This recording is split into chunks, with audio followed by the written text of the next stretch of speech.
Коричневый рис отвариваем. Курицу Chicken Barbecue Anna's Kitchen ставим в духовку.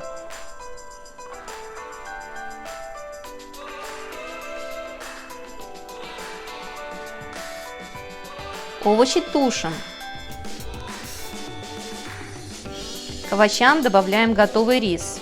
Курицу выкладываем в сковородку к рису и овощам. Не перемешиваем, но добавляем куриный сок.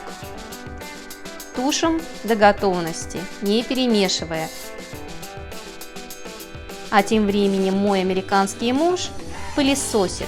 Это и есть секретный рецепт счастливой жизни замужем за американцем.